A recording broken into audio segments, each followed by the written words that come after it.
हरिओम नमः शिवाय। श्रीमद् भगवद गीता अध्याय 2 श्लोक संख्या 61 चैप्टर 2 श्लोक नंबर 61। सर्वप्रथम श्लोक। तानि सर्वाणि संयम्य युक्तयासेत मत्परः वशे हि यसेन्द्रियाणि तस्य प्रज्ञा प्रतिष्ठिता। श्रीमद् भगवद गीता गीता प्रेस गोरखपुर में अध्याय 2 श्लोक संख्या 61 का अनुवाद कुछ इस प्रकार से बताया गया है।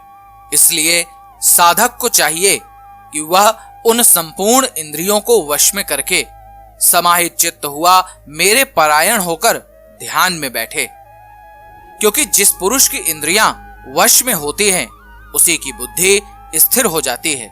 श्रीमद् भगवद गीता यथास्वरूप में अध्याय 2 श्लोक संख्या 61 का अनुवाद कुछ इस प्रकार से बताया गया है। जो इंद्रियों को पूर्णतया वश में रखते हुए इंद्रिय संयम करता है और अपनी चेतना को मुझ में स्थिर कर देता है, वह मनुष्य स्थिर बुद्धि कहलाता है। श्रीमद् भगवद गीता यथास्वरूप में अध्याय 2 श्लोक संख्या 61 का तात्पर्य कुछ इस प्रकार बताया गया है।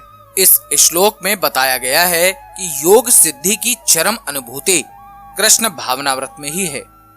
जब तक कोई कृष्ण भावना भावित नहीं होता तब तक इंद्रियों को वश में करना संभव नहीं है। जैसा कि पहले कहा जा चुका है, दुर्वासा मुनि का झगड़ा महाराज अम्बरीश से हुआ क्योंकि वे गर्ववश महाराज अम्बरीश पर क्रुद्ध हो गए, जिससे अपनी इंद्रियों को रोक नहीं पाए। दूसरी ओर यद्यपि राजा मुनि के समान योगी न था, किंतु वह कृष्ण का भक्त था और उसने मुनि के सारे अन्याय सह लिए, जिससे वह विजयी हुआ। राजा अपनी इंद्रियों को वश में कर सकता क्योंकि उसमें निम्नलिखित गुण थे, जिनका उल्लेख श्रीमद् भागवतम में किया गया है। सा वै मना कृष्ण पदारविंदयो वरचांसि वैकुंठ गुणानुवर्णने करौ हरेर मंदिर मार्जनादिषु श्रुतिं चकार च्युत सत्य कथोदये मुकुंदलिंगालय दर्शने दृशहु तद्वृत्ति गात्रस्य स्पर्शे अंग संगमम् घ्राणं च तत्पाद सरोज सौरभे क्षेम तुलसया रसनां तदर्पिते पादौ हरे क्षेत्र पदानुसर्पणे शिरो ऋषिकेश पदाभिवंदने कामं च दास्ये न तु काम काम्यया यथोत्म श्लोक जनाश्रया रतिः।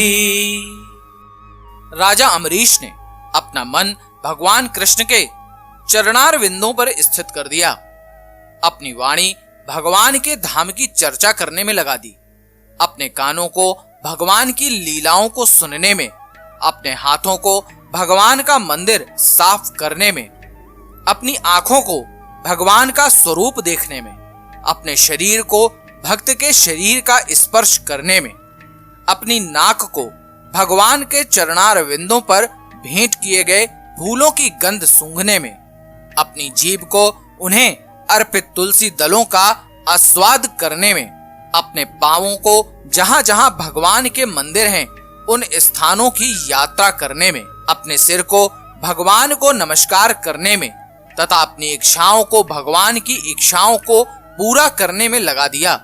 और इन गुणों के कारण वे भगवान के मत्तपर भक्त बनने के योग्य हो गए। इस प्रसंग में मत्तपर शब्द अत्यंत सार्थक है।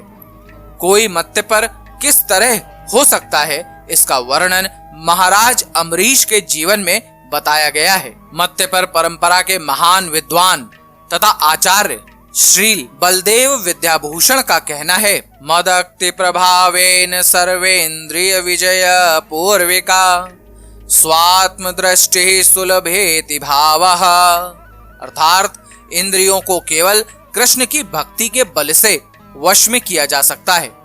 कभी कभी अग्नि का भी उदाहरण दिया जाता है। जिस प्रकार जलती हुई अग्नि कमरे के भीतर की सारी वस्तुएं जला देती है, उसी प्रकार योगी के हृदय में स्थित भगवान विष्णु सारे मलों को जला देते हैं। योग सूत्र भी विष्णु का ध्यान आवश्यक बताता है, शून्य का नहीं।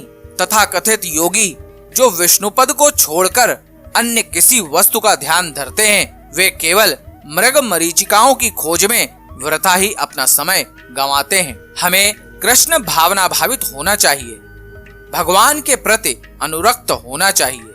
असली योग का यही उद्देश्य है। हरिओम नमः शिवाय।